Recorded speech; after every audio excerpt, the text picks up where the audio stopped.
Welcome back to the Michigan Business Beat, brought to you on the Michigan Business Network. Chris Holman here, coming to you from our studios at the Capital Regional International Airport. We're going to run down to Ann Arbor right now. Spend a little time with Paul Krutko. He's the president and CEO of Ann Arbor SPARK. And, you know, it seems like 100 years we've been working with SPARK now. You guys have done such an incredible job there.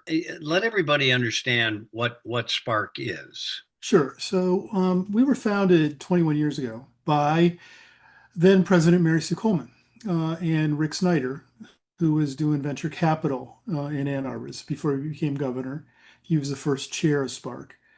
What the notion was having, albeit the largest research university in the United States.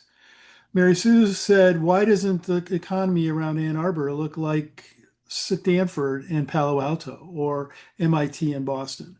So that was the reason for Spark being formed. And so we have been actively working on building that ecosystem over the 21 years. And one of the things I want to share with you, Chris, was that a couple of weeks ago, a venture capital firm in Chicago who does these ratings indicated that we're the number 5 innovation cluster in the Midwest.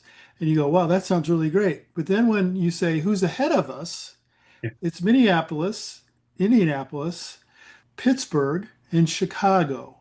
And on some of the ratings, we're only second to Chicago. And what those are is the size of the exits, how much money the startups are getting, and how many startups we have. We have probably north of 250 startups that we're actively working with right now. So from 21 years ago when it was, hey, nothing's happening here, everybody's going to the coasts, to now being rated that way, that's Spark.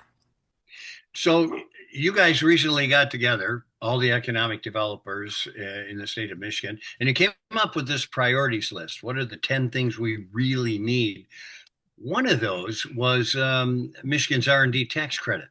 Tell me how that will impact, because where you are, it's probably as impactful as anywhere. Everybody in the state who's knowledgeable about Spark knows that we work with startups, but we also, like our friends at the Right Place, at LEAP, we do traditional economic development. For Spark and for Ann Arbor, the sweet spot is attracting R&D facilities of corporates all over the country. So over the last 4 to 5 years, we've had significant investments from companies in hardware for computing, for automated vehicles, for medical devices, for therapeutics. So these are companies that say, when we want to do R&D, we want to be close to the University of Michigan in that talent pool. So the R&D tax credit is important because before it was passed last year, we were only one of 10 states in the country that didn't have it.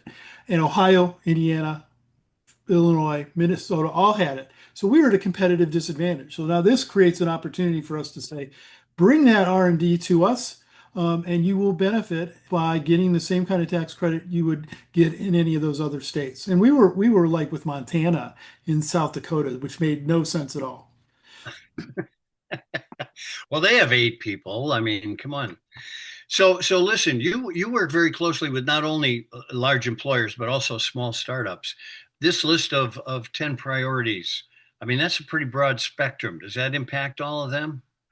Well, what I would say to you is this: there are several in there that do really impact what we're trying to do. So one, I don't know what my colleagues, I know you're talking to some of my colleagues, different ones are important, and that's why we're a coalition.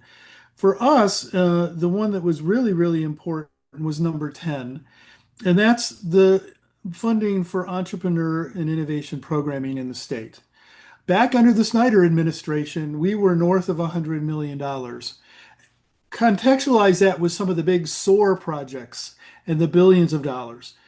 This money is what takes ideas out of the lab and turns them into potentially being commercialized. You just don't come up with an idea for something and then you can sell it. It has to be translated. So we're saying, the governor only proposed 15.7 million. So if you think where we were at 100 million to now, we're not gardening. We potentially are the garden for the rest of the country if we don't invest in our own startups and work to keep them here. So that one's very important to us. The other ones that are important to us is we have a lot of small little jurisdictions here that have really attractive downtowns. And the funding for the revitalization and placemaking program, for the community investment program, those are the little projects in those little downtowns that really make a difference in terms of their success. And what was proposed by the governor was loading that into the 100 million for business development, which means we're reducing all the money for all that kind of effort. So there's some really meat in here for Ann Arbor, for Washtenaw County, and the greater Ann Arbor region. Well, in those startups, they become second stage, and then they become big employers, and I you know we need. got 1 minute, but the one story that's really important that you could cover is the Histosonics company, Hmm. which is 10 years in the making, is our third unicorn from Ann Arbor. It uses sound waves to dissolve liver tumors. So, hey, we need to keep investing in these startups. I'm so glad they're in existence. All right. Paul Krutko, thanks so much for joining us, President and CEO of Ann Arbor Spark. Keep up the good work, my friend. Good to see you. You're watching the Michigan Business Beat on the Michigan Business Network. I'm Chris Holman, and we'll be back with more.